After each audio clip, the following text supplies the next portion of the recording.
Finnar, muslimin muslimat, pengurusi majlis yang mudah dirahmati Allah sekalian. Alhamdulillah, ini merupakan salah satu slot yang ada pada slot kita panggil apa? Quranic Week yang mungkin baru, mungkin tidak ada pada zaman dahulu ataupun semester-semester terdahulu. Saya ingat, sebab saya ingat saya dah berada dekat 10 tahun lebih dekat universiti ni. Ini mungkin satu idea baru yang dianjurkan oleh pelajar-pelajar yang mungkin ada kebaikan, mudah-mudahan insya-Allah taala.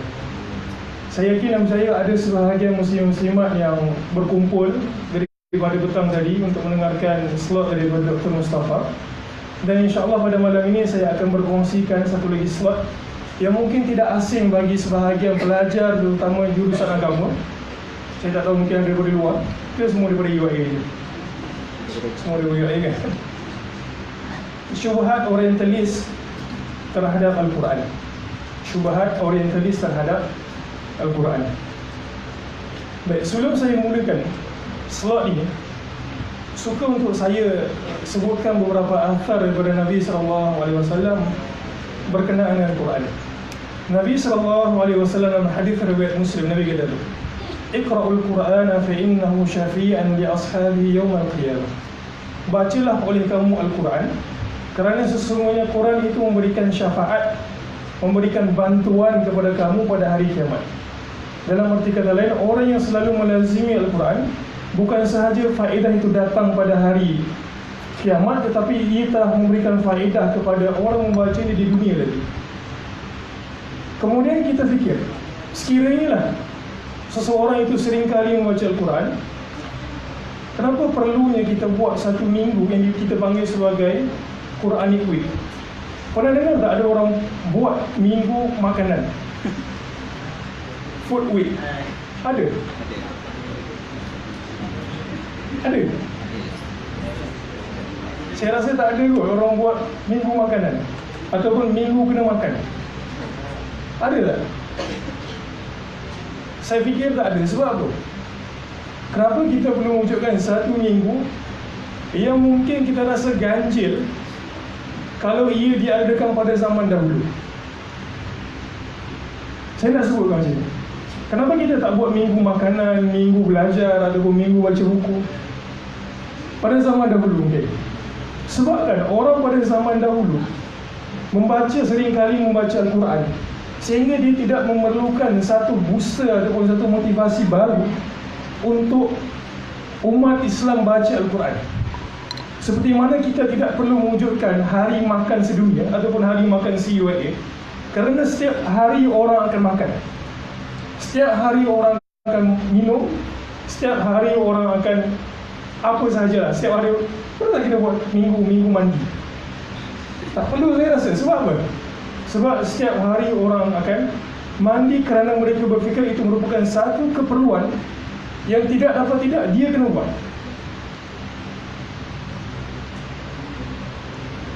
Apa yang saya nak sampaikan?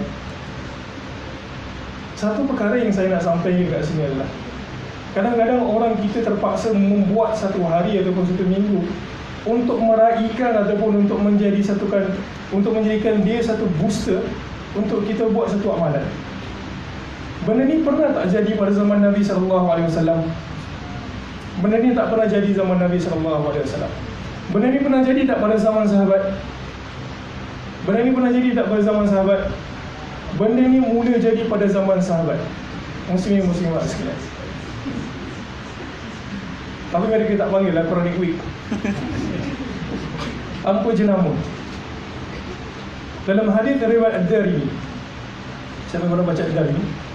Hadis ini bukan hadis yang kita dengar. Athar ini sahih. Ia menjadi pusat bagi sebagian orang yang membantah perayaan untuk satu-satu ibadat. Baik, saya ringkaskan. Tak masuk topik dulu. Saya janji dekat Ustaz Luqman untuk habis pukul 10. Muslimin-muslimat, kembali semula kepada sunat Darimi tadi. Abu Musa al-Asy'ari, kita tahu. Siapa Abu Musa al-Asy'ari? Seorang sahabat. Apa spesialiti dia? Dia juga pembaca Al-Quran. Dia pernah duduk depan rumah Abdullah bin Mas'ud, tunggu Abdullah bin Mas'ud keluar dari rumah dia. Ringkas cerita, Abu Musa al-Asy'ari tunggu depan rumah Abdullah bin Mas'ud. Di antara sahabat-sahabat sini, dua orang ni sahabat sini, untuk meminta fatwa daripada Abdullah bin Mas'ud. Akhirnya Abdullah bin Mas'ud keluar dari rumah dia, dan Abu Musa al-Asy'ari dia kata, aku nak minta fatwa sikit kat kau. Ibn Mas'ud kata apa? Fatwa apa kau nak minta? Dia kata, kalau kau panjang umur, insyaAllah kau akan jumpa satu keadaan yang nampak macam bagus, tapi aku rasa benda tu tak bagus. Faham tak? Dia kata keadaan tu nampak macam bagus, tetapi bila kau jumpa, engkau pasti akan rasa benda tu sebenarnya benda muka. Abu Musa al-Asy'ari bawa Ibnu Mas'ud ke Masjid Nabawi. Kemudian dekat Masjid Nabawi itu ada satu orang berdiri. Dia berdiri apa? Dia kata, wahai sahabat-sahabat sekalian, hendaklah kamu bertasbih 100 kali. Lalu kelompok yang berada dekat situ dia kata, subhanallah, subhanallah, subhanallah. Habis 100 kali, tekong tu, dia kata selepas 100 kali kita semua bertahmid 100 kali. Alhamdulillah, Alhamdulillah. Selepas 100 kali, dia kata kita bertakbir 100 kali. Bukan takbir yang orang menang tu kan. Takbir zikir maksud dia. Bagus tak benda tu? Bagus tak benda tu? Benda tu bagus pada pandangan umum. Tetapi akhirnya Abdullah bin Mas'ud membantah perbuatan tersebut. Dia kata apa? Kam min muridin. Ini perkataan yang sangat popular. Dia kata apa? Kam min muridin lil khairi lan yusibahu. Dia kata berapa ramai orang yang nakkan kebaikan, tetapi akhirnya kebaikan itu sekali-kali tak akan sampai kepada dia. Nampak macam buat ibadat, tetapi Ibnu Mas'ud kata apa? Ibadat itu tak sampai kepada dia. Kemudian dia kata apa? Inna Rasulullah sallallahu alaihi wasallam haddatsana inna qauman qara'ul Qur'ana. Sesungguhnya Nabi sallallahu alaihi wasallam bercerita kepada kami, pada akhir zaman, pada masa akan datang kelak, akan ada satu kelompok yang baca Quran. Baca Quran bagus tak bagus? Baca Quran sangat bagus. Tapi Nabi kata, la yujawizu taraqiyahum. Tetapi malang sekali Quran itu tak lepas di kerongkong mereka. Baca Quran tapi tersangkut kat kerongkong. Apa maksud dia tu? Baca sekadar baca tanpa penghayatan dan juga amalan. Itulah yang kita bimbangkan bila umat Islam pada ketika ini bukan setakat dilalaikan dengan perkara yang begitu banyak, malahan dia baca Quran sendiri tanpa penglihatan. Bukan saya kata program tak bagus, program bagus, tetapi booster terhadap dia baca Quran itu kerana orang lain. Sedangkan Quran itu sepatutnya memberikan motivasi pada diri Quran itu sendiri, bukannya pada orang lain. Saya nak sebutkan macam ni. Ada orang tiba-tiba semangat baca Quran sebab apa? Sebab kawan dia baca Quran. Ada orang tiba-tiba semangat buat ibadat sebab program tiba-tiba ada muslimat. Ada tak? Wallahi ada. Kita nak budayakan. Bukan saya kata program tak bagus, program sangat bagus. Ini sebagai satu kesedaran dan juga kita ada sesi soal jawab terhadap syubhat dan sebagainya. Tapi kalau boleh kita minta generasi baru ini ataupun generasi yang muda-mudi ini baca Quran kerana semangat Quran itu sendiri, bukannya semangat daripada yang lain. Dan insya-Allah pada malam ini kita akan sentuh sedikit tentang syubhat orientalis.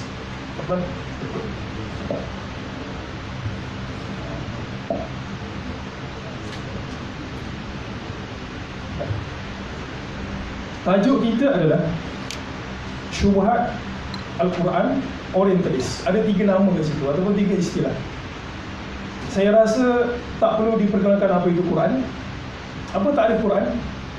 Ini student tahun pertama yang ni wajib hafal benda ni. Apa takrif Quran? Tanpa lihat kat depan. Kalamullah satu. Masya Allah, sebut bahasa Arab. Kalamullah yang diturunkan kepada Nabi Muhammad SAW. Kerana kalau bukan Muhammad SAW, dia akan tak dipanggil Quran. Kalau diturunkan kepada Isa AS dipanggil sebagai Injil. Dan begitulah berikutnya. Kemudian saya nak tambah satu kat situ yang terkurang. Macam mana periwayatan Al-Quran itu sampai kepada kita? Pernah dengar tak perkataan mutawatir? Apa maksud mutawatir? Beransur-ansur. Apa maksud mutawatir? Apa maksud mutawatir? Apa dia? Berperingkat. Jawapan lain? Sebab apa saya sebutkan mutawatir kat sini? Kerana salah satu syubhat yang orang tulis mainkan adalah Al-Quran tak dibukukan dengan bagus. Al-Quran tak dibukukan dengan bagus. Saya maksud terus satu syubhat. Ada tak sahabat bertikam lidah, timbul pertikaian tentang pembukuan Al-Quran? Ada. Pada zaman siapa? Pada zaman siapa? Sahabat bertikam lidah disebabkan nak membukukan Al-Quran untuk dijadikan satu mushaf sahaja. Pada zaman siapa? Pada zaman Uthman yang kita panggil sebagai mushaf al-Imam pada hari ini. Di antara yang bantah itu adalah Qari juga. Siapa dia? Yang Nabi SAW kata, kalau kau nak dengar Al-Quran fresh seperti mana dia turun, hendaklah kamu mendengar bacaan Abdullah bin Mas'ud. Abdullah bin Mas'ud di antara orang yang tak setuju Al-Quran itu dibakar. Dia kata, aku punya mushaf, aku punya cerita sendiri. Jadi orang tulis mainkan apa? Dia kata kalau macam itu Al-Quran pada hari ini sebenarnya bukan Al-Quran yang original, kerana ada sahabat bantah, iaitu Abdullah bin Mas'ud. Kita kata tak, kerana Al-Quran itu diriwayatkan secara mutawatir, oleh sebab itu tidak ada keraguan dari sudut pembukuannya. Siapa sini yang bukan sebenarnya RK? Mutawatir bukan berperingkat. Mutawatir adalah salah satu bentuk periwayatan daripada kelompok yang ramai kepada kelompok yang ramai kepada kelompok yang ramai, disebabkan keramaian orang yang meriwayatkan benda tersebut, maka mustahil terjadi pendustaan. Baik. Syubhat, perkara samar. Ringkasannya, syubhat adalah perkara samar disebabkan seseorang itu tidak mempunyai ilmu. Orang tulis pula apa dia? Pernah dengar tak perkataan orang tulis? Pernah dengar tak perkataan orang tulis? Siapa yang masuk bidang HS? Macam-macam kan? Kita ada psikologi, kita ada. Pernah dengar tak istilah Islamization? Agar kita nak mengislamisasikan apa benda? Salah satu bentuk islamisasi yang berlaku dekat UAE ini adalah menjawab tuduhan orientalis.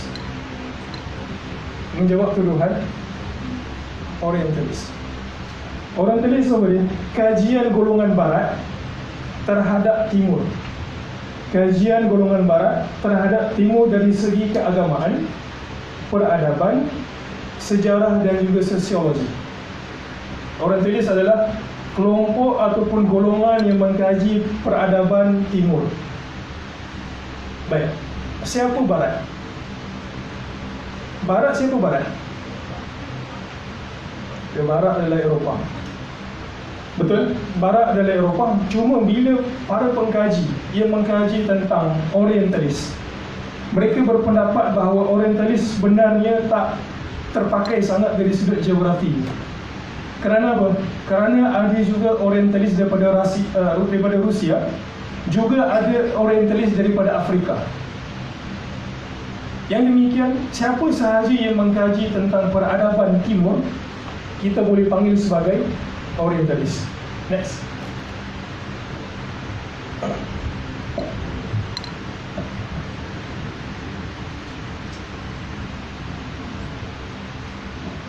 Apa sebenarnya orientalis mengkaji? Saya nak sebutkan sini ada perkara yang menginsafkan kita. Di antara perkara yang menginsafkan kita adalah orientalis bersungguh-sungguh mengkaji agama dan juga peradaban timur, sedangkan orang timur sendiri lalai dan juga tidak mengkaji peradabannya, terutama sekali selepas keruntuhan zaman Andalus. Zaman Andalus bermula bila? Muslimin muslimat. Zaman Andalus bermula lebih kurang tahun 600 ke 700. Kemudian selepas 800 tahun, tamadun itu runtuh. Yang pertama, kenapa orientalis bersungguh-sungguh nak mengkaji peradaban timur? Yang pertama adalah sebab motif pengetahuan. Apa maksud motif pengetahuan? Mereka memang nak mengkaji. Mereka memang nak mengkaji. Kalau ditengok daripada buku-buku mereka, mereka kata memang kami berminat untuk mengkaji. Pernah dengar tak zaman Renaissance? Zaman kegelapan selepas daripada Eropah terhantuk, kata kita perlu mulakan peradaban kita dengan memulakan melalui kajian ilmiah. Mereka mula mengkaji tamadun timur. Dan timur itu ada apa sebenarnya? Timur pada ketika itu dikuasai oleh tamadun yang kita panggil sebagai tamadun Islam. Siapa yang mengkaji hadis, dia tahu ada satu kitab Mu'jam Mufahras di Al-Faril Hadith. Siapa yang mula buat sebelum Muhammad Fuad Abdul Baqi teruskan kajian tersebut? Seorang orientalis bernama ABC, bukan Jabinsi. Dia buat benda itu 10 tahun sebelum geng-geng Muhammad Fuad Abdul Baqi rahimahullah ta'ala buat kitab tersebut. Zaman dulu muslim-muslimat tak ada yang kita panggil sebagai laptop yang kita boleh ketik, kita boleh tekan keluar hadis. Dia kena tengok buku tersebut untuk tahu di mana hadis itu buat, di mana hadis itu ada. Yang memulakan kajian tersebut sebenarnya adalah seorang orientalis, bukan orang Islam. 10 tahun buat. Yang kedua, motif sejarah. Sejarah lampau perhubungan di antara peradaban barat dan timur kesan daripada pertemuan dua blok. Bila mula-mula sekali blok ini bertemu pada zaman Andalus seperti mana yang saya sebutkan tadi. Zaman Andalus bermula bila? Boleh dikatakan pada tahun 756. 756, pernah dengar tak nama Tariq bin Ziyad? Pernah dengar tak nama Tariq bin Ziyad? Kita pernah dengar, itu salah satu pencetus kepada pembukaan tamadun Andalus. Sebelum tu tamadun Andalus tu tamadun apa ni? Kristian. Betul? Kemudian Islam. Sekarang orang kenal tamadun Andalus dengan bola ni, Barca, lagi apa? Real Madrid. Orang kenal dia, tapi kita tak kenal bahawa itu sebenarnya adalah tamadun Islam pada zaman dahulu. Siapa yang pernah baca tulisan Dr. Raghib As-Sirjani? Pernah tak nama Raghib As-Sirjani? Dia tulis banyak tamadun. Saljuk ada. Salah satu buku dia adalah buku Tamadun Andalus. Dalam buku ni dia kata apa? Saya nak sebut sinilah macam mana salah satu sebab kenapa tamadun tu runtuh. Dia kata ada satu orang makhluk bernama Ziryak. Pernah dengar nama Ziryak? Ke banyak sangat nama saya sebut malam ni? Banyak sangat nama kan? Satu-satu dulu. Nama dia siapa? Ziryak. Ini kadang-kadang student kan, artis popular boleh hafal. Ini retorik cikgu-cikgu boleh kan? BTS punya apa, hari perbulan tu dia boleh hafal. Yang nama saya pun saya tak ingat. Semua nama Cina aja. Cina. BTS Cina? Korea? Ya, Korea. Saja je. Boleh ingat kan? Baik, saya ingat. Ziryak ni kenapa dia Ziryak? Ziryak ni sebenarnya, lepas ni boleh search nama dia Ziryak ataupun baca buku Dr. Raghib As-Sirjani. Ada kaitan dengan Quran. Ziryak ni seorang penyanyi jalanan. Bila penyanyi jalanan ni, tugas dia apa? Menyanyi kan? Menyanyi, berhibur, main gambus. Dia merupakan orang buangan daripada Baghdad. Dia lari sampai ke Spain. Dr. Raghib As-Sirjani sebut apa?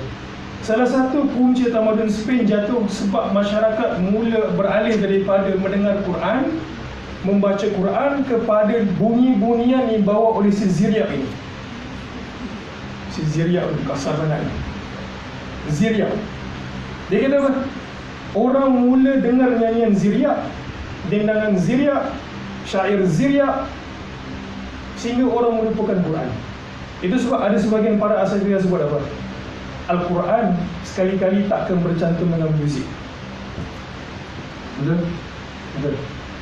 Dan tamadun itu seperti ini pandangan Dr. Raghib As-Sirjani. Dia kata salah satu tamadun tu runtuh sebab kekuatan umat Islam pada ketika itu dah tak ada dah. Orang tak dengar Quran, orang tak baca Quran, orang tak menghayati Quran. Muslimin muslimat, saya nak tanya, zaman 70-an. Apa agak hiburan yang ada pada ketika itu? Kita tengok orang pakai seluar kembang, orang dengar muzik pun. Kalau sekarang ni, kalau muzik 70-an dimainkan ke telinga-telinga Muslim-Muslim, saya kena percaya Muslim-Muslim campak je muzik tu. Orang main apa? Keroncong kan? Tahu keroncong? Nyanyi. Itu zaman 70-an. Cuba bayangkan, zaman 700 tu, muzik apa yang dia main? Boleh tahu tak? Muzik apa yang dia main tahun 700? Yang mungkin sekadar orang ketok-ketok itu nyanyi kan, tepuk amai-amai, kemudian lagu buku. Itu pun Dr. Rahim kata apa? Itu merupakan punca kenapa tamadun itu jatuh. Orang pergi suka berhibur, budaya hedonistik menyebabkan orang tak pergi suburkan jiwa dengan Quran. Jadi pertembungan itu satu benda yang menarik Eropah untuk mengkaji. Mereka bertembung, kaji kenapa, macam mana mereka boleh hebat, macam mana Orientalis. Baik, yang ketiga, motif perniagaan. Saya lajukan sikit. Kemudian tak dapat disangkal yang keempat ini merupakan salah satu motif terbesar, iaitu motif agama. Adakah orang baca Quran sesat? Dia baca Quran, saya sesat. Engkau sesat kenapa? Tak ada baca Quran. Mesti sebab tak ada orang yang baca Quran dengan ikhlas, dia jadi sesat. Kesesatan itu adalah bila orang tak ikhlas membaca Quran, mengkaji Al-Quran, akhirnya Quran itu sendiri akan memesongkan dia. Inilah yang berlaku kepada Orientalis. Sepatutnya dia baca Quran. Kita dengar banyak kisah orang baca Quran masuk Islam, betul? Tapi kenapa Orientalis ini ada yang masuk Islam? Kenapa Orientalis ini dia baca Quran tak masuk Islam? Sebab bermula dengan niat kenapa dia baca Quran. Saya tak nak panjang. Yang kelima, motif penjajahan. Pernah dengar perang salib? Perang salib ada berapa siri? Perang salib ada 8 siri. Pernah dengar tak nama Richard the Lion? Richard the Lion. Pernah dengar nama Pakcik Richard? Yalah, itulah nama dia, Richard the Lion. Salahuddin Al-Ayyubi. Itu salah satu siri perang salib. Kristian menang kalah. Akhirnya bila bertembung ada siri perang salib berlaku di antara Kristian sama Kristian. Kita tahu Kristian yang bermasuk, kita ada Katolik, kita ada Protestan juga. Dan mereka tu juga saling bermusuh, kadang-kadang minta bantuan Islam. Jadi bila mereka bertembung itu, mereka kata apa? Sampai satu kesimpulan, kita tak boleh jajah orang Islam dari sudut kekuatan dia. Tetapi penjajahan itu kena bermula dengan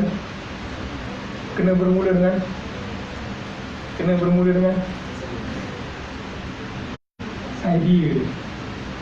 Orientalis pada hari ini tak perlu datang kata Quran itu tak betul. Kerana apa? Kerana kebanyakan muda-mudi pun dah tak betul. Tanpa bantuan Orientalis, hanya permainan media sahaja, umat Islam kita, terutama sekali muda-mudi, saya bukan nak kata kita putus harap, tak. Tetapi itu sahaja pun telah pun menyebabkan umat Islam, terutama sekali generasi muda, lalai dari Quran. Bukan takat baca Quran kata timbul syubhat, tak baca langsung. Betul? Tak baca langsung. Baik, ini 5 motif Orientalis. Tapi motif terbesar kajian terhadap Al-Quran dan sebagainya adalah motif yang keempat. Next.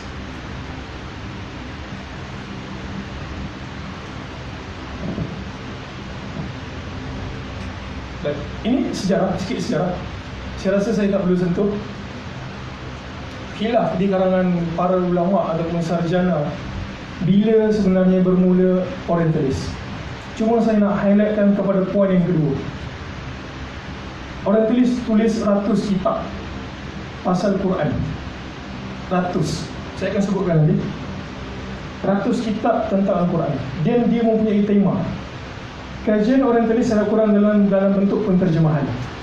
Bila mereka kata kita kena kaji dan kita kaji supaya kita buat golongan-golongan timur ini tak berpegang sangat kepada mereka punya agama.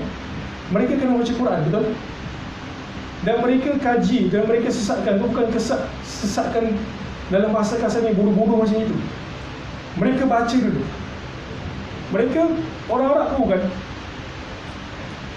Mereka bukan orang Arab. Maka kajian yang mula-mula sekali mereka buat, dia kata apa? Kita kena terjemahkan Quran.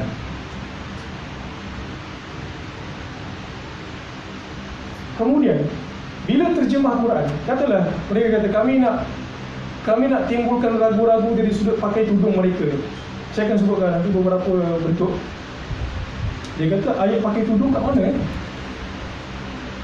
Betul? Mana satu? Maka lepas terjemah tu tak jadi juga, dia kata. Kita kena buat indeks. Mereka buat indeks. Kau indeks. Ayat sekian kat sini, ayat sekian kat sini, ayat jihad kat sini. Indeks.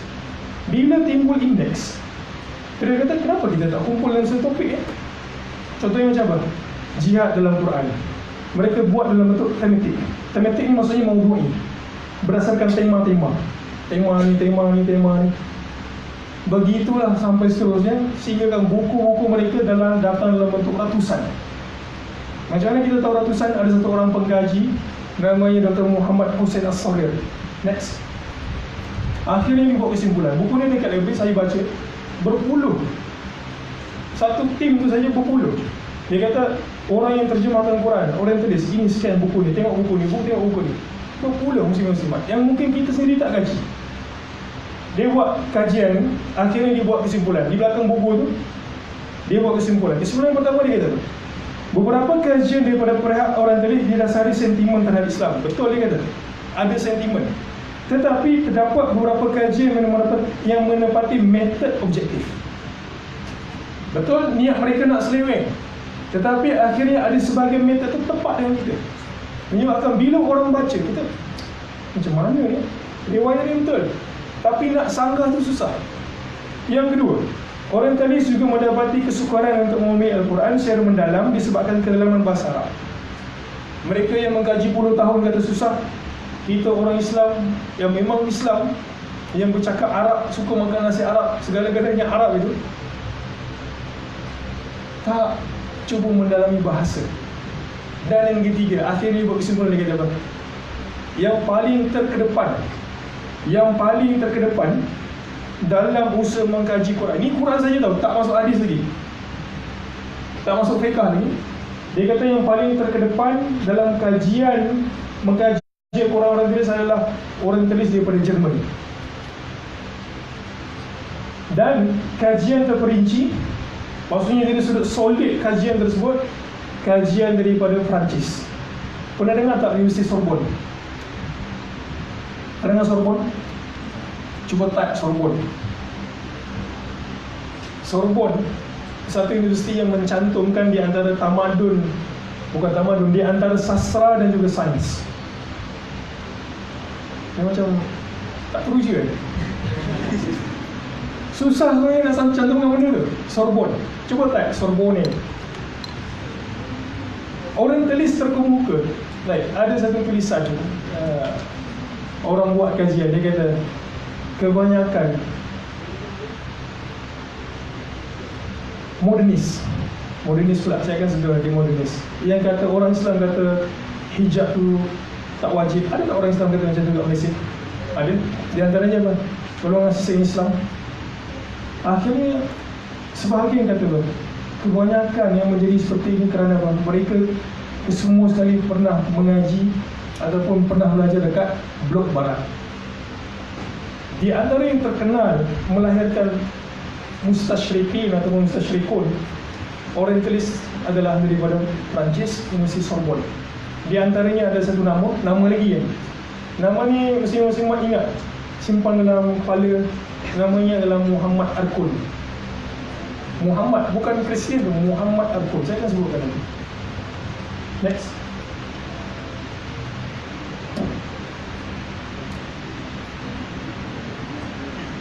Baik. Dah rehat.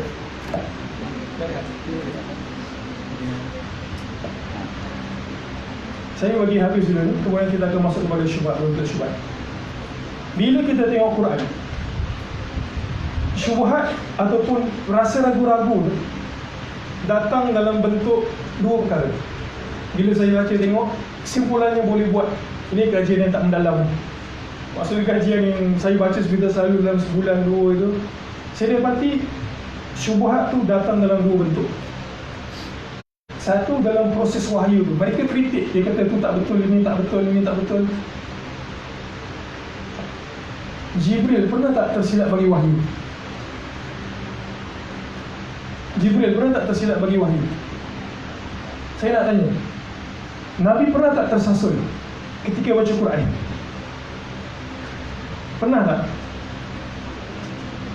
Riwayat tersebut ada. Bila riwayat tersebut ada, maksudnya apa tu? Al-Quran ada kesalahan dari sudut prosesnya. Dan saya yakin dan percaya kalau muslim-muslimat baca, mungkin kata betul juga kan. Syubhat dari sudut proses fizikal Al-Quran. Contoh sumber asal Al-Quran, Nabi SAW pernah jumpa tak dengan Buhairah? Buhairah siapa? Oh, itu sebab dalam saya beritahu kan, untuk jawab syubhat ini, kita memerlukan pengetahuan tentang latar sejarah. Itu sebab sejarah penting sebenarnya untuk menjawab persoalan-persoalan ini. Sampaikan dalam buku teks kita pun, buku teks sejarah. Budak-budak kita percaya apa? Zaman dulu pakai cawat kan? Zaman dulu pakai cawat bawa tombak tu. Nabi Adam agak Nabi Adam, kita boleh gambar tak? Bila kita baca sejarah, orang-orang dulu dia kata pakai cawat, kita boleh agak tak Nabi pakai cawat gitu? Boleh faham tak maksud saya? Bila kita baca sejarah, sejarah kita penuh dengan, kalau buku sejarah saya dulu, zaman yang depan tu, zaman prioritik, zaman ada orang pakai cawat kat depan tu kan. Sama buku teks. Sama. Budak-budak kata, saya pernah buat kajian dekat wakil UAE, masuk ke kampung dekat Sabah. Salah satu soalan daripada MOSI, Minister of Science and Technology. Jadi nak cakap bahasa dusun, saya tak pandai bahasa dusun. Jadi kena bawa kawan translate. Saya tanya kat makcik tu, question makcik percaya tak kita daripada beruk monyet? Dia kata ya, saya percaya kita daripada beruk. Subhanallah, orang tulis tak masuk lagi. Buku-buku tu sebenarnya sangat penting, yang mungkin kita tak menghargai untuk baca. Baik, kemudian dari sudut konten, dari sudut tafsir, tafsiran dan pemahaman terhadap nas Al-Quran. Contoh tafsir dengan ma'thur. Ada sebagian orang tulis kata tak, kita tak patut baca tafsir dengan ma'thur. Contohnya apa? Sebahagian kata, siapa yang di antara banyak mentafsirkan Quran di kalangan sahabat, sehingga kan dia dipanggil sebagai turjumanul Quran. Sahabat yang dipanggil, dia merupakan translator kepada Quran. Siapa dia? Abdullah bin Abbas. Ketika Nabi SAW meninggal dunia, Abdullah bin Abbas umur dia berapa tahun? 10 ke 12 tahun. Cuba tengok budak-budak 10-12 tahun main apa mereka. Jadi orang tulis kata apa? Tafsir Quran bil ma'thur tak valid, sebab masa Nabi SAW meninggal dunia, Abdullah bin Abbas masih kecil. Takkan budak kecil boleh faham apa yang orang dewasa ngajar kat dia. Jadi dia kata tak valid. Macam mana kita nak ribat? Macam mana kita nak reply? Memerlukan pengetahuan yang menyeluruh tentang ulum Quran. Next. Ini beberapa contoh syubhat.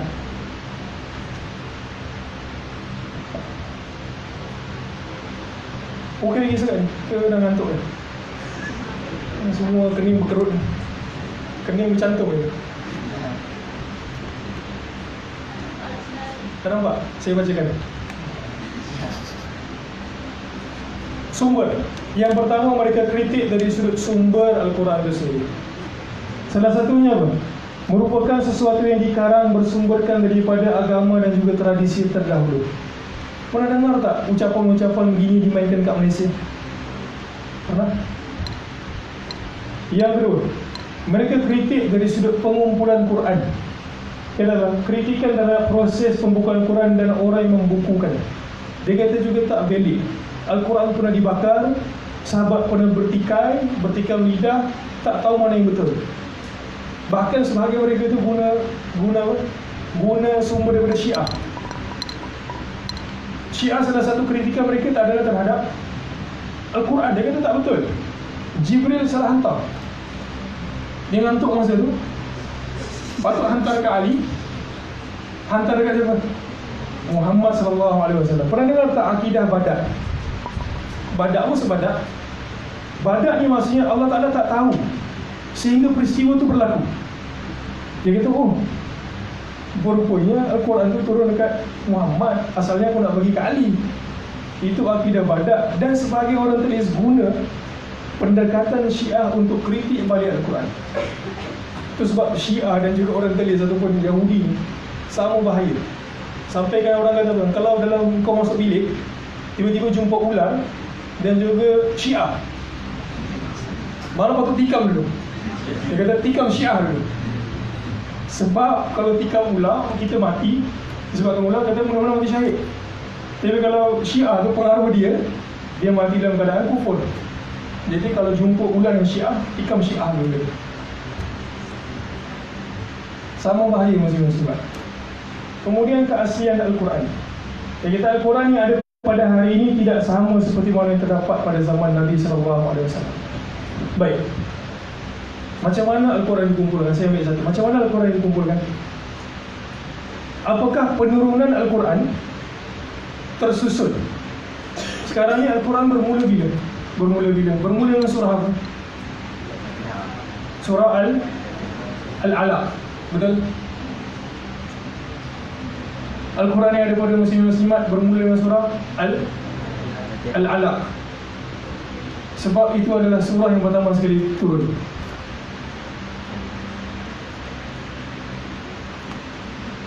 Al-Alaq kan Fatihah. Takkah itu pun dah syubhat?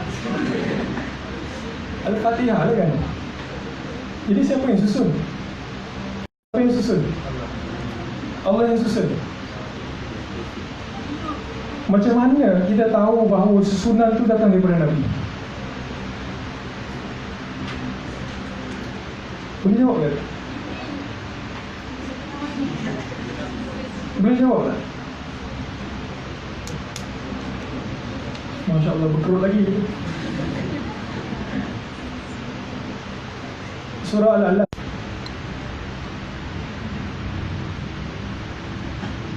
Cerita pasal tahu kita banyak bahasa Arab. Saya dengan saja.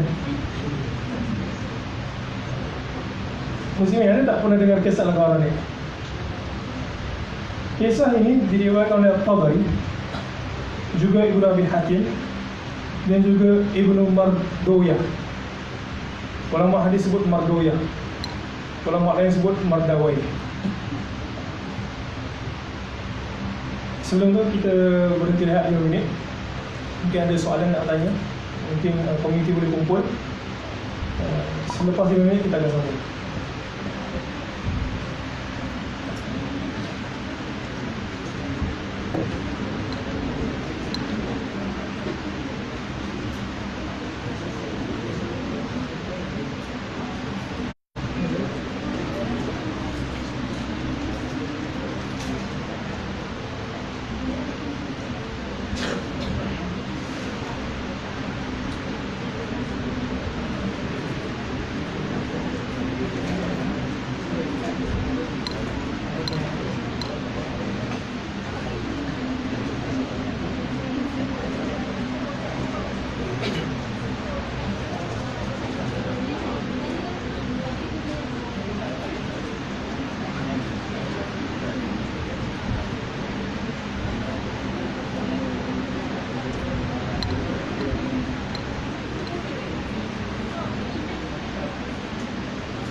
Boleh sambung?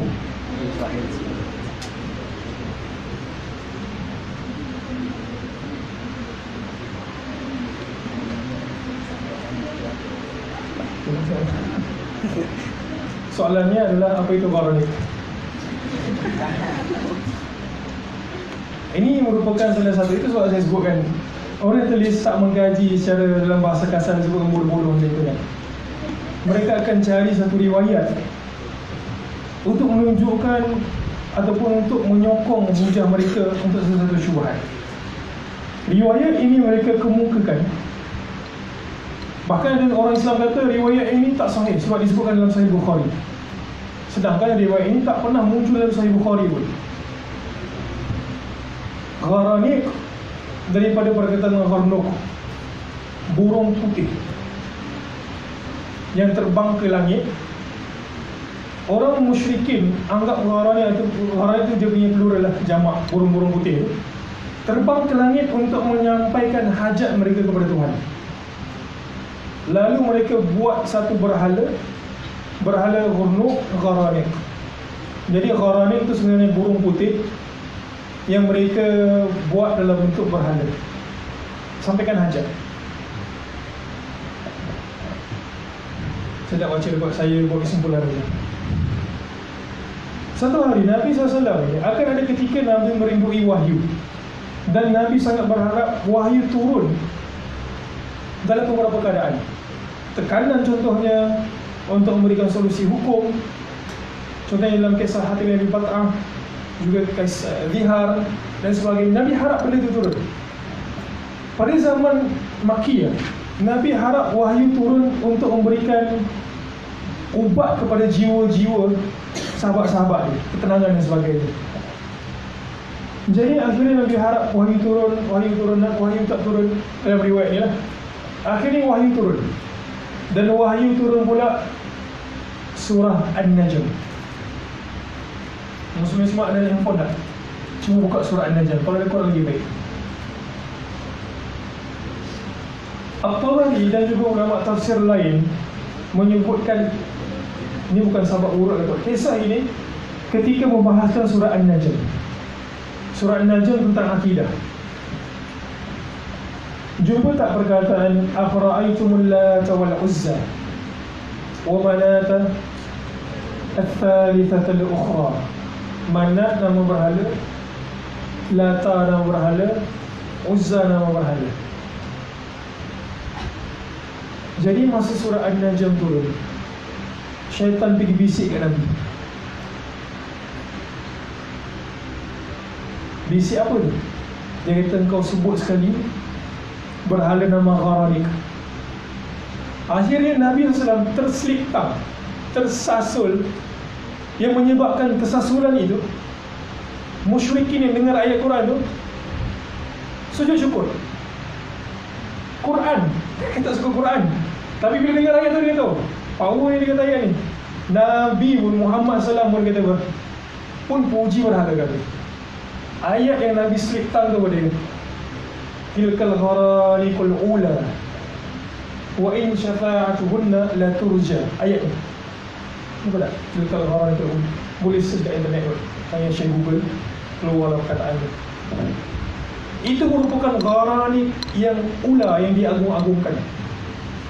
Sesungguhnya syafaat bagi Qaranik itu merupakan satu benda yang kami harapkan, termasuk sekali dalam ayat ni. Lalu orang Quraisy pun sujud syukur sekali. Akhirnya Jibril turun. Jibril tempik Nabi. Saya baca, ma sana'ta.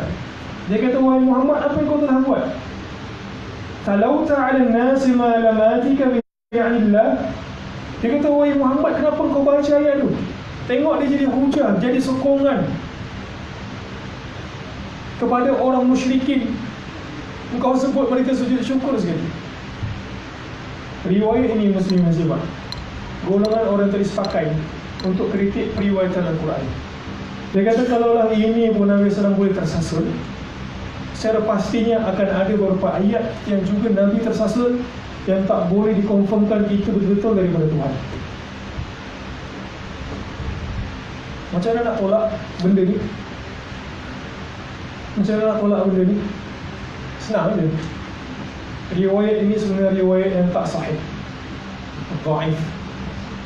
Riwayat ini adalah riwayat yang dhaif. Itu sebab sebahagian besar rasyatidah kita kat Malaysia ni sangat anti dengan hadis dhaif. Salah satunya sebab apa? Salah satunya unsur syubhat itu boleh masuk. Dia dhaif tak sahih, tiba-tiba bagi sokongan pula kepada orang tadi. Saya kata Quran boleh tersilap sebabkan Nabi juga pernah slip tongue. Ini senang kan? Kita kata apa? Hadis itu tak. Saya bawa satu hadis sahih, confirm. Hadis ini riwayat Bukhari. Next.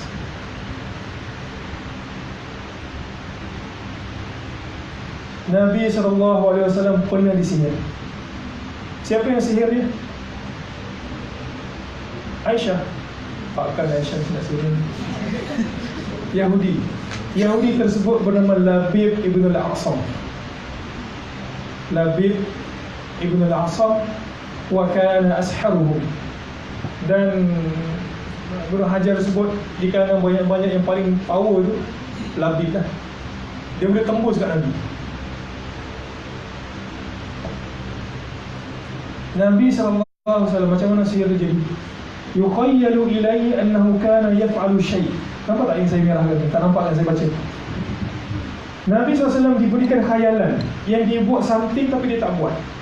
Sampai dia ngadu kat Aisyah, dia kata aku macam buat something tapi aku macam tak buat. Jadi orang terus kata apa? Hadisnya sahih. Dia kata boleh jadi Nabi ingat dia disampaikan wahyu, tiba-tiba dia pergi sebut. Termasuk sekali perkataan Nabi dalam Quran. Akhirnya Nabi minta dua orang sahabat dia, Ali dan juga Miqdad al-Aswad. Dua orang tu sahabat baik tu sebab Syiah. Salah satu sahabat yang dia tak kafirkan adalah Miqdad, baik sangat. Tanya pasal Mahdi pun Miqdad.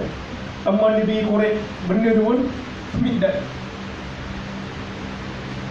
Baik, macam mana kita nak tolak periwayatan ini? Ada tak orang yang tolak riwayat ni? Ada. Dia kata hadis ini tak sahih. Sedangkan hadis ini sebenarnya sahih. Bahkan hadis ini menjadi satu benda yang sangat penting kepada kita muslim-muslimat, macam mana kita nak menjauhkan sihir. Kalaulah Nabi itu pun boleh terkena sihir, apatah lagi kita. Akhirnya Jibril turun bersama dengan Mikail. Jibril berada kepada Nabi SAW, kemudian Mikail berada di kaki Nabi SAW. Berlaku dialog. Akhirnya Jibril dan Mikail kata, kalaulah dia baca Mu'awwidhatain, nescaya dia tak akan kena sihir. Nabi pun sihir dan datang khayalan. Disebabkan itu, sebahagian golongan orang yang kata apa? Boleh jadi Quran pada hari ini tak betul. Next. Boleh jawab sendiri kan? Macam mana nak jawab?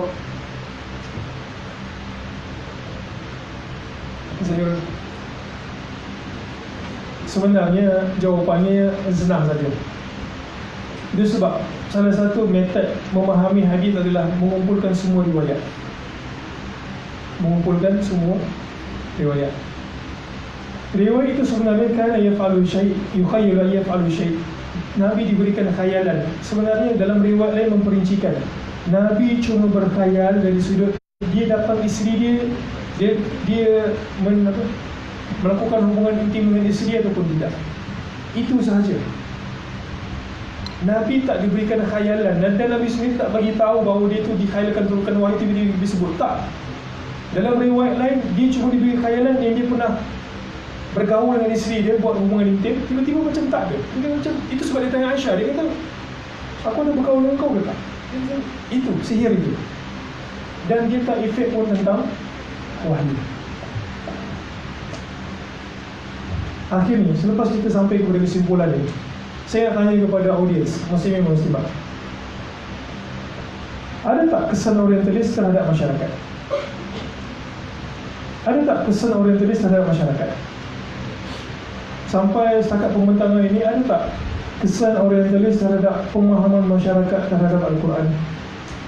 Ada tak? Jawapannya bergantung. Jawapan pendeknya tak ada. Siapa sini yang mak bapak dia pernah baca buku orientalis kat kampung? Mak, ni buku orientalis ni, hati-hati kau baca. Mak dia pun tak baca. Betul? Dari sudut tu, kesan orientalis tak ada. Tapi dari sudut lain, jangka masa panjang ada.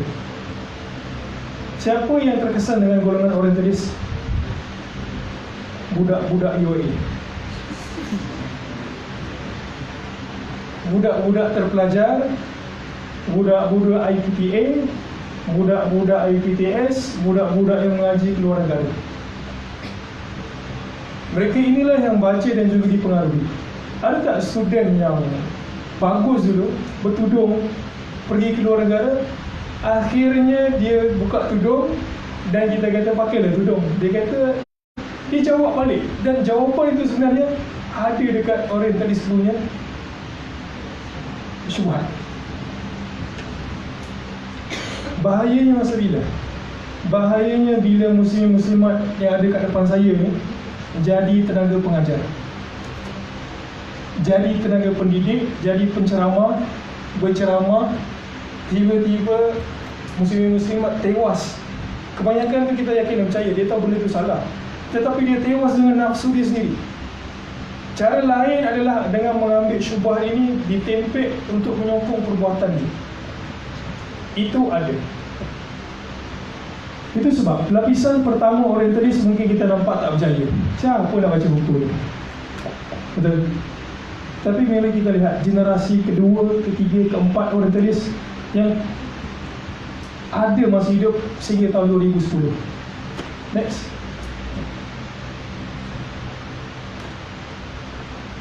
Yeah. Kenal? Tak kenal juga kan, sebab tak pernah tengok. Next. Saya akan bacakan nanti.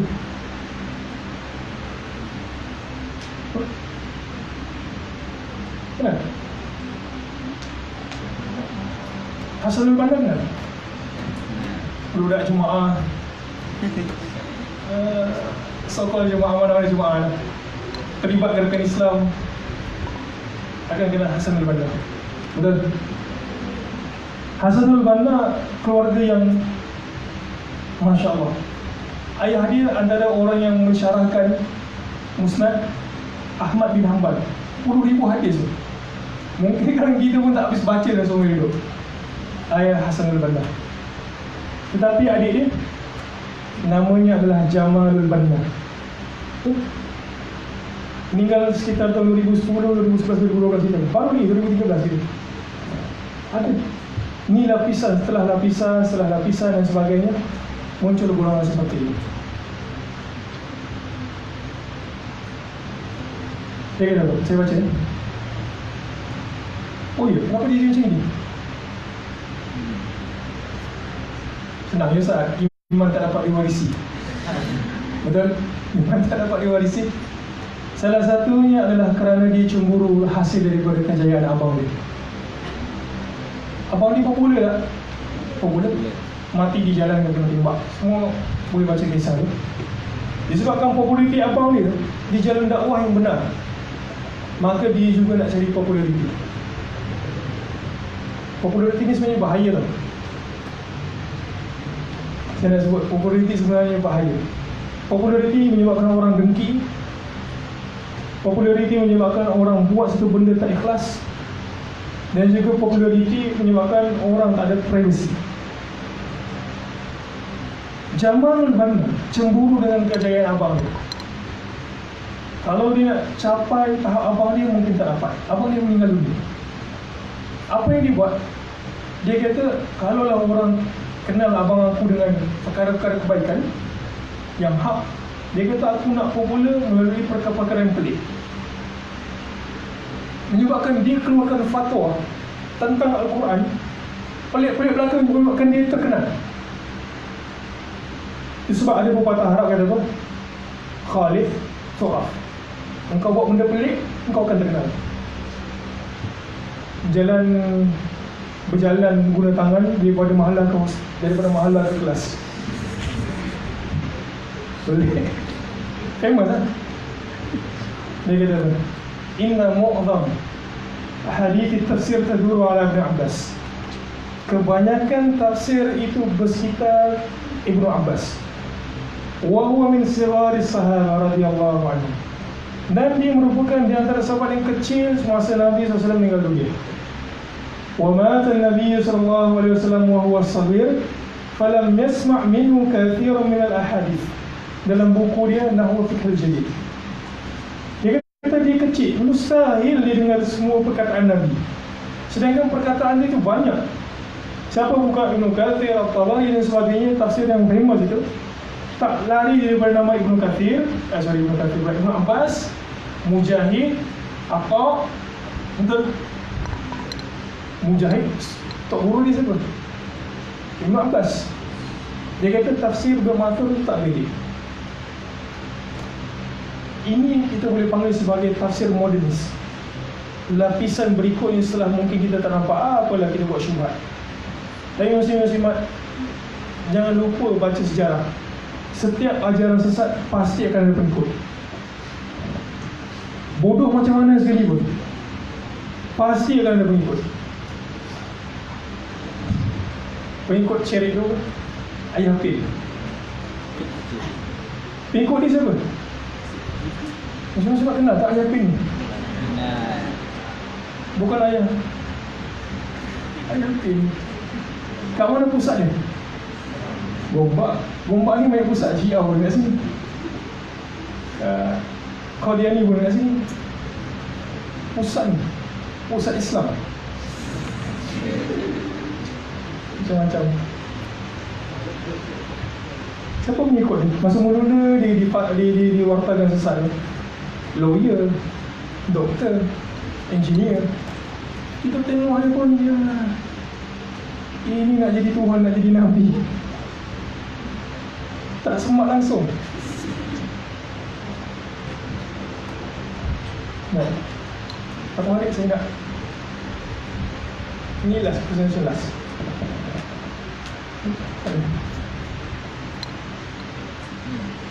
Okay, baik. Ingat tak tadi saya sebut nama Muhammad Arkun? Inilah orang ni. Jamalul Banna Mesir, Muhammad Arkun Al-Jazair. Sebenarnya kalau kita tengok, kasihan juga kan. Mereka ni sebenarnya belajar kat barat dan juga kebanyakan ni ada trauma. Ada makcik kita yang selalu cakap kat TV tu, yang peguam tu, yang sokong ICRD tu. Makcik tu juga sebenarnya ada trauma masa kecil. Sebabkan dirakam saya tak sebut. Okay. Trauma dia apa? Dia trauma dengan ustaz dia. Menyebabkan dia tak percaya kepada agama. Sudah? Dia kalau ikhlas, dia mesti ada, dia bila kita baca balik sejarah-sejarah ni, dia mesti akan ada trauma. Dan juga dia pernah belajar dekat barat. Menyebabkan dia nak buat hujah tu, nak balas dendam, revenge kepada orang yang pernah kutuk dia dulu. Ada orang pernah kena kutuk baca Quran. Dia kata, kau baca Quran tak sekali kawan-kawan ni. Menyebabkan dia tak baca Quran tahun-tahun. Ada tak? Ada kawan saya jadi macam tu? Muhammad Arkun, dia graduate sastra Aljazair, Algeria. Dia sendiri mengaku dia tak berapa faham bahasa Arab. Itu masalah. Bila dia tak faham bahasa Arab, dia cubalah tafsir Al-Quran. Satu hari dia pernah balik ke kampung dia nak present tentang sastra. Dia graduate ni.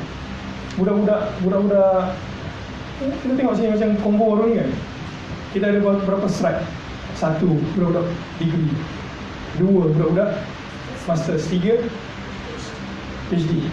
Yang galak bergambar, baling-baling topi, tenggelam kat swimming pool. Ada yang slide 3. Slide 3 matang semua. Slide 2 pun, slide 2. Maksudnya master lah. Dia macam cool. Tapi yang satu ni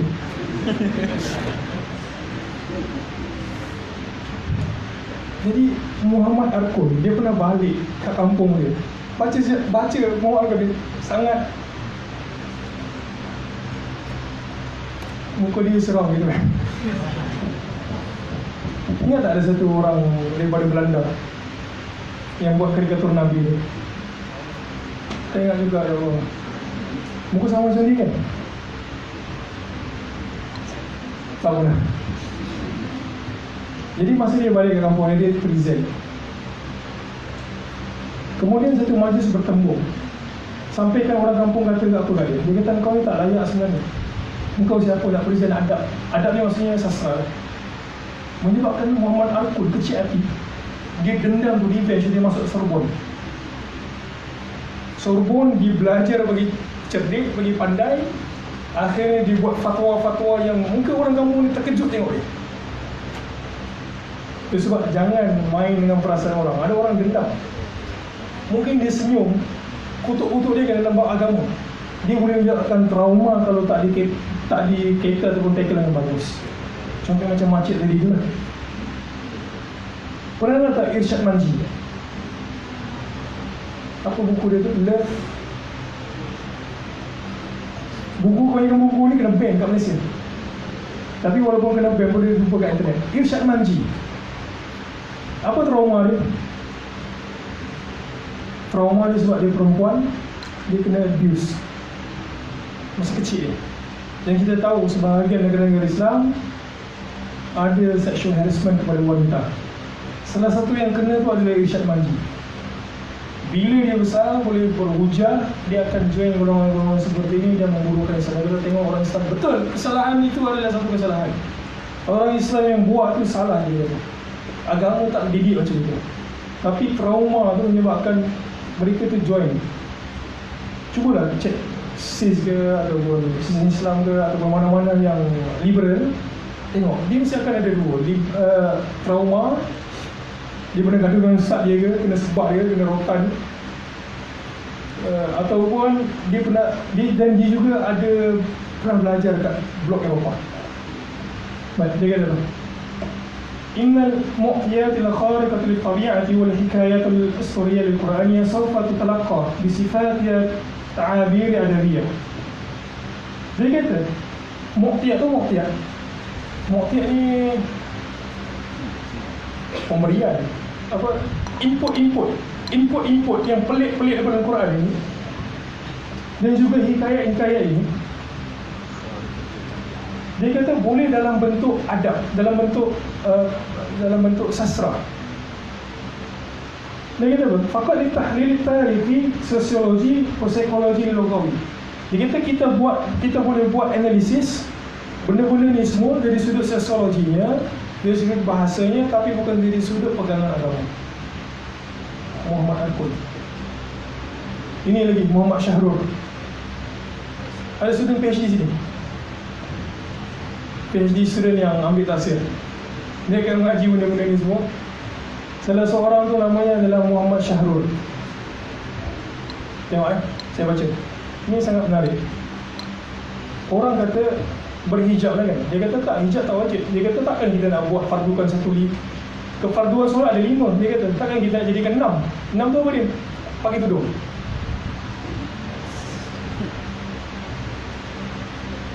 Dia kata Syekh, kita kena pakai tudung. Kita kena pakai tudung. Mesti kena pakai tudung kerana dia boleh jadi medan syahwat.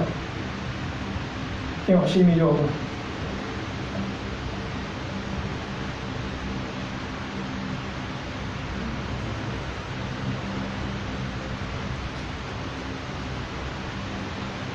Bukan Muhammad Syahrul. Next.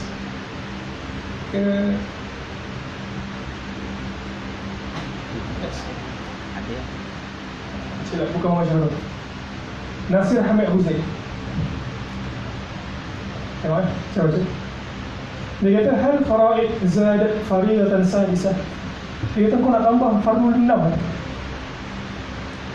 hatta naqul innal hijab fard, sampai kita nak kata pakai tudung tu wajib. Ni Mesir. إذا نظرنا للمسألة على أن الحجاب فرض من الناحية الفقهية والقانونية فأن اعتقد أن هذا صعب. Dia kata kalau kita jadikan pakai tudung ni wajib, dia kata ini merupakan satu benda yang sangat susah bagi muslimat. Wa idza kanat al-mas'alatu tata'allaqu bil fitnati. Dia kata kalau kita nak wajibkan muslimat kena pakai tudung sebab takut dia kena fitnah, sebab lelaki banyak tengok dia, timbul syahwat dan sebagainya, fa hunaka rijalun yaftanuna nisa. Dia kata ada lelaki yang handsome menyebabkan wanita terpikat kat dia. Jadi dia kata kita kena berlaku adil. Idzan alaihim an yaghattu wujuhahum. Dia kata kita paksa lelaki pakai niqab. Dia kata kau nak paksa buat apa? Dia kata kalau kita kata kita merupakan satu kefarduan, susah muslimat ni, panas. Dia kata kalau lah masalahnya disebabkan fitnah, lelaki pun ada yang fitnah wanita handsome sangat. Kan ada lelaki handsome kan, dia supaya orang perempuan tampal kat bilik dia, jadikan set ke set, handsome lah dia tu, macam-macam lah mimpi. Dia kata lelaki pun ada juga. Kalau lah wanita kena bagi tudung, lelaki kena bagi niqab. Maksudnya hijab tak wajib. Atau balik. Last, ini merupakan nama-nama yang menjadi sebutan yang kita boleh sebut walaupun mereka tu tak orientalis. Orientalis dalam bahasa Arab kita panggil apa? Mustasyrikun. Dia ada satu lagi yang Dr. Fadl Hasan Abbas. Siapa yang masuk dalam tafsir pernah dengar nama Fadl Hasan Abbas? Ada satu buku di 3 jilid, Tafsir Al-Fasir Muhammad Haji, itu lebih kurang itu dia tajuk buku dia. Dia kata di antara orientalis mustasyrik, dia kata lagi bahaya mustaghrib. Mustaghrib tu apa dia? Golongan timur yang berotak seperti orang barat. Orang timur yang berotak seperti orang barat, dan di antaranya tokoh-tokoh. Muhammad Syahrul, dia tak setuju ayat dalam surah An-Nur ayat 31 cerita pasal hijab. Dia kata apa? Innama yajibu sitrahu indal mar'ati amam ar-rajul al-ajnabi huwa al-juyub allati dhakaraha. Dia kata yang Allah Ta'ala masukkan dalam Quran, tutup sehingga juyub. Dia kata tutup pakai kain, tutup kat sini pakai selendang. Pakai selendang depan lelaki ajnabi, bukan pakai tudung. Dia kata wahiyya ibaratun an zinatil makhfiyah. Dia kata kerana apa? Kerana bahagian dada itu merupakan seolah-olah perhiasan yang tersembunyi. Jadi Allah Ta'ala kata apa? Tutup kat situ pakai selendang. Wa kullu ma tabaqahu wa zinatun zahiratun abahu Allahu lil mar'ah idda'ahu lahu amama al-ajnabi. Dia kata ada pun perhiasan-perhiasan lain, itu merupakan perhiasan yang Allah Ta'ala izinkan, yang wanita boleh tunjukkan depan lelaki ajnabi. Ini merupakan beberapa tafsiran yang kita boleh nampak lapisan daripada, mungkin kita tak nampak orientalis itu berjaya dari sudut dakwah pada lapisan pertama. Lapisan memang maksudnya generasi, tapi generasi berikutnya ada. Ini merupakan, kalau kita boleh sebut lapisan kedua dulu. Lapisan ketiga siapa dia? Golongan yang memakai mereka ini dan bawa hujah mereka ke negara ataupun tempat asal masing-masing, dan kita yakin dan percaya benda ini telah pun ada kat Malaysia. Muslimin-muslimat, sebagai penutup, surat ini bukan surat untuk bagi tahu apakah solusi nak mengatasi golongan ini. Jauh sekali. Dengan beberapa nama saya sebutkan yang mungkin muslim-muslimat pun tak kenal, tapi sekurang-kurangnya beberapa nama yang saya sebutkan itu menjadi introduction kepada muslim-muslimat untuk tahu bahawa benda itu berlaku sebenarnya, dan perlu ada tindakan daripada kita. Apa agak tindakan yang selepas muslim-muslimat baca ni kat depan, dan juga saya bagi tahu, saya huraikan apa tindakan yang patut kita buat sebagai mahasiswa. Yang pertama apa dia? Apa dia?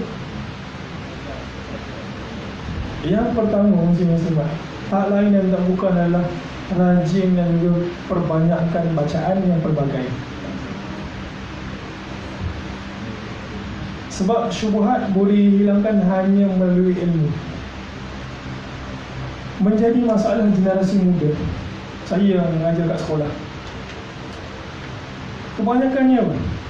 Kebanyakannya lalai dengan apa? Dengan apa, Rahim? Dengan apa? Dengan handset. Bila lalai dengan handset, kita kurang membaca. Satu-satunya benda yang boleh menangkis syubhat ini adalah dengan bacaan muslim-muslimat. Yang kedua, dengan apa yang kedua? Yang kedua tak lain tak bukan adalah dengan membaca juga. Baca apa? Baca apa? Baca Al-Quran. Baca Al-Quran. Jadikan Al-Quran itu sebagai satu rutin dan satu tabiat yang kita kena selalu baca. Itu sahaja untuk pemenangan malam ini dah pukul 10 ada sesuatu jawab. Tak tanya direct tu berkertas. Direct tu berhijab. Kalau berhijab berkertas. Soalan dia, adakah Muawiyah dihasut oleh hawa nafsu sehingga mencetuskan peperangan Siffin ataupun Siffin dengan Sayyidina Ali?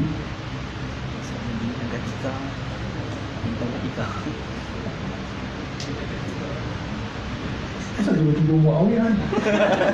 Jadi kata-kata Ada tak yang tanya pasal Quran? Quran ni? Tak ada. Satu soalan ni ada mesti boleh balik kan? Ada soalan lain tak? Yang tu.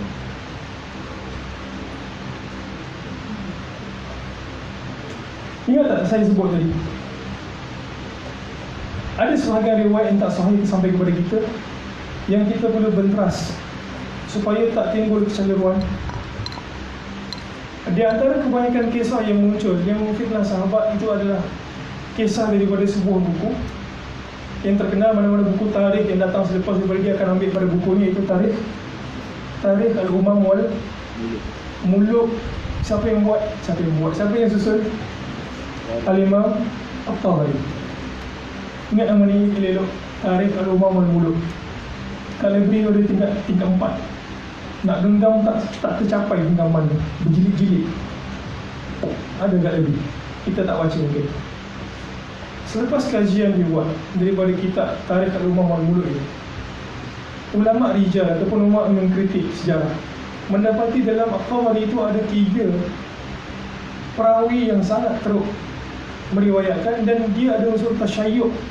Bahkan sebahagian menuduh mereka itu sebagai zindiq, munafik. Di antaranya adalah Al-Waqidi, di antaranya adalah Al-Kalbi. Ingat itu Al-Waqidi Al-Kalbi tu, ingat? Lepas tu research, tengok sendiri. Dan mereka itu mentohmah, riwayat kebanyakan itu riwayat Syiah yang mentohmah Muawiyah, yang memburuk-burukkan sahabat, terutama sekali selepas kewafatan Nabi SAW, dan juga fitnah yang berlaku pada zaman Uthman terutamanya. Soalannya, adakah Muawiyah dihasut oleh hawa nafsu?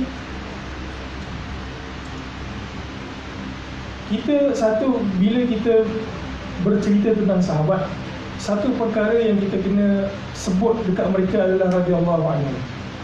Bahkan itu merupakan perintah Allah Subhanahu Wa Taala dalam Al-Quran dalam beberapa tempat. Maka kita kena hormat mereka dari sudut penghormatan Allah Taala minta kita hormat mereka. Satu. Yang kedua, apakah mereka itu melakukan kesilapan dari sudut manusiawinya? Ya. Apakah Nabi SAW melakukan kesilapan dari sudut manusiawinya? Faham ke tak faham?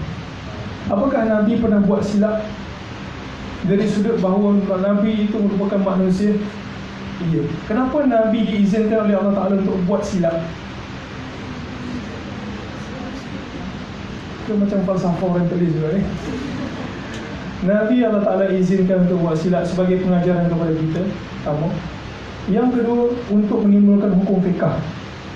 Kalau Nabi SAW perfect, sehingga contohnya macam ini, Nabi pernah tak terlewat bangun subuh? Pernah. Ini sebagian hujah orang kata Nabi pun pernah terlewat bangun subuh. Tak. Nabi pergi perang dan terlewat bangun subuh. Akhirnya sebabkan itu kita tahu macam mana kita nak buat kalau kita terlewat bangun subuh.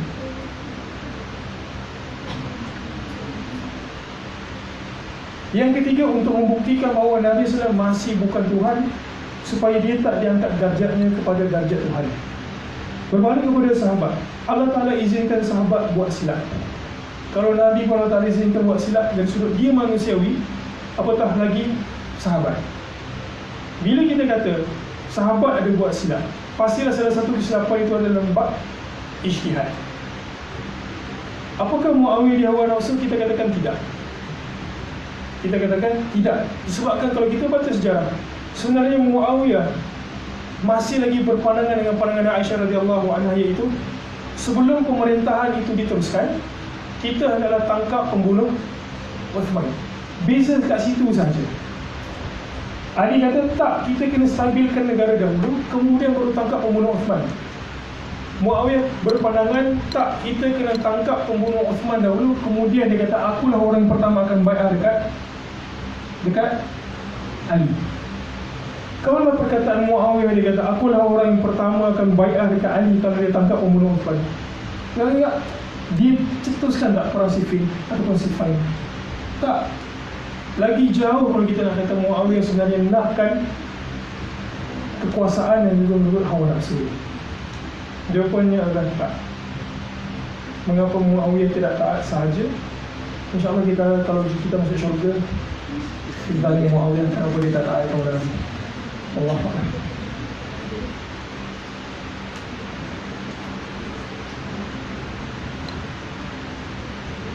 Baik, tafsir Ibn Abbas betulkah daripada Ibn Abbas? Pernah jumpa tak kita tafsir Ibn Abbas? Ada tak? Pernah jumpa tak tafsir Ibn Abbas dalam satu bentuk buku? Ada. Dia sama kes dengan Tafsirul Ahlam yang dibuat ataupun dikatakan dikarang oleh Ibn Sirin. Pernah tak nama Ibn Sirin? Ibn Sirin mahir dalam bab apa? Takwil mimpi. Ibn Sirin ada satu kitab, orang nisbahkan kepada Ibn Sirin, Ta'wilul Ahlam, tafsir Ta'wilul Ahlam, lebih kurang itu. Tetapi kalaulah betul daripada Ibn Sirin, nescaya kitab tu okey. Tetapi kita tak dapat nak pastikan bahawa semua perkataan yang dalam kitab Tafsirul Ahlam itu merupakan daripada Ibn Sirin. Sama kes juga dengan Ibn Abbas, kita juga tak dapat nak pastikan bahawa semua perkataan tafsir dalam buku itu adalah daripada Ibn Abbas. Jadi dia memerlukan satu kajian yang menyeluruh dari sudut periwayatan sanad dia untuk kita katakan bahawa tafsir Ibn Abbas itu adalah 100% daripada Ibn Abbas. Kitab tafsir itu ada tafsir Ibn Abbas, orang kumpulkan kaul-kaul Ibn Abbas, tapi kita masih tak dapat memastikan bahawa itu merupakan perkataan Ibn Abbas betul-betul daripada itu. Sebab saya pernah dalam wiki apa ni?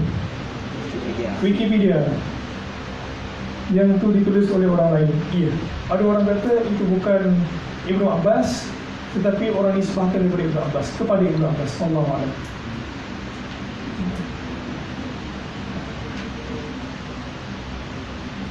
Bolehkah kita mengambil hujah daripada Bible untuk agama? Jawapannya adalah tak boleh, seperti mana riwayat sahabat daripada Umar yang pernah datang jumpa Nabi SAW bawa Taurat. Nabi setuju tak dengan perbuatan Umar? Nabi tak setuju dengan perbuatan Umar. Juga dalam kes pakai salib boleh.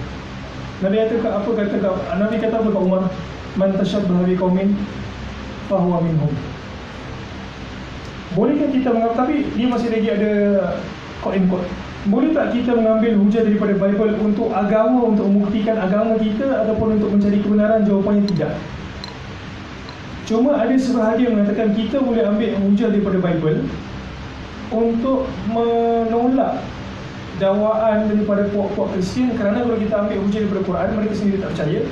maka kita ambil daripada nas mereka untuk membuktikan kesalahan mereka. Inilah yang dibuat oleh sebahagian pendakwah, di antaranya adalah siapa? Ahmad Didat, di antaranya Zakir Naik, di antaranya dua tu juga, di antaranya Yusuf ya, Yusuf Estes, Yusuf Islam. Ya. Wahadith an Bani Israel wala haraj. Saya mau mengambil potongan ini untuk mendengar pandangan Ustaz tentang perkara. Wahadith an Bani Israel wala haraj. Kamu boleh ceritakan tentang Bani Israel dan tak ada kepayahan. Apa yang berlaku dekat Bani Israel dalam kitab tafsir adalah periwayatan Israiliyat, betul? Periwayatan Israiliyat itu boleh diceritakan asalkan dia kena tempat berdasarkan pembahagian para ulama terhadap periwayatan Israiliyat. Israiliyat terbahagi kepada tiga. Israiliyat yang pertama adalah Israiliyat yang membuktikan kebenaran dan Nabi SAW sendiri ceritakan. Contohnya macam peristiwa Dajjal, kes Dajjal dan sebagainya, kita boleh terima 100%. Ada tak periwayatan Israiliyat? Bentuk yang kedua adalah periwayatan Israiliyat yang bertentangan dengan nas Al-Quran ataupun hadis. Maka riwayat Israiliyat seperti itu ditolak. Riwayat Israiliyat yang ketiga adalah, saya nampak yang sanggup-sanggup dah. Riwayat Israiliyat, sama sikit. Riwayat Israiliyat yang ketiga adalah riwayat Israiliyat yang tak dikatakan benar dan juga tak dikatakan salah. Nak contoh ke nak tutup terus? Saya buat satu contoh. Sabar, jangan pejam mata dulu. Saya tahu musim-musim di awal. Saya cerita lazim. Riwayat Israiliyat, masa Nabi Adam AS dengan isteri dia, siapa? Hawa, dihasut oleh syaitan. Betul? Betul kan? Ke si Luqman ni pergi syurga hasut? Tak. Syaitan kena usir daripada syurga bila?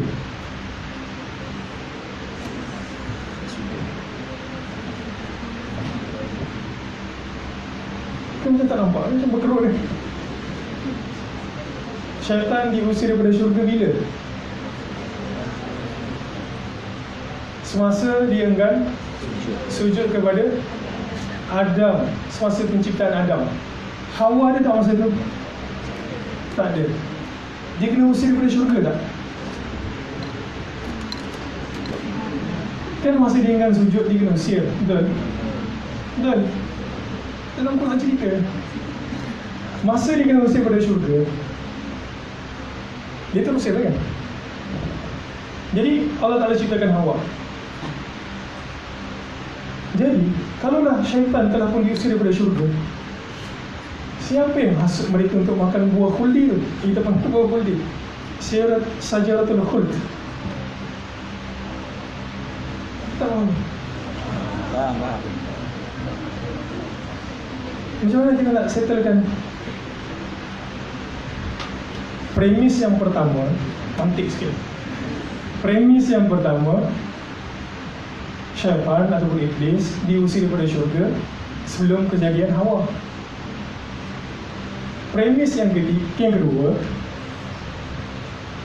Hawa dan juga Adam makan buah khuld dalam syurga disebabkan hasutan syaitan.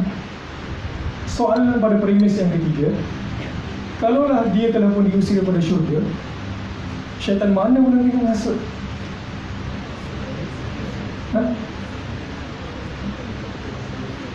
Tak pernah nak cerita. Ceritanya ada dalam Bible.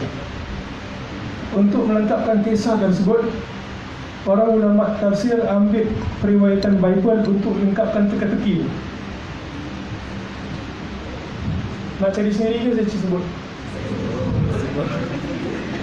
Cari sendiri lah kau kan? Cari sendiri lah. Kisahnya macam ni. Dalam Bible, syaitan datang ke syurga, dia sembunyi sebenarnya. Datang ke syurga dalam bentuk ular. Apa kisah? Oh, ada dah tahu dah. Dalam bentuk ular dia masuk. Jadi ular tu masuk dalam syurga. Dengan izin Allah Ta'ala biarkan. Dan ular pada ketika itu berkaki. Bayang macam mana tu, saya pun tak tahu. Tapi dalam riwayat dia berkati. Jadi dia ni yang kata ke Adam, dia kata, dia bukan kata makan pokok tu, tapi dia dalam ratus tahun dia kata cuba tengok pokok tu, pergi. Cuba tengok pokok tu, pergi. Cuba tengok pokok tu, pergi. Akhirnya sampai ular tadi tu tunjuk dekat pokok yang tak haramkan.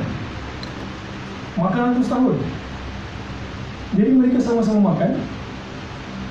Akhirnya Adam kena apa? Kena denda, bukan denda. Kena ikut denda lah kan. Hawa pun sama, syaitan pun sama, ular pun kena sekali.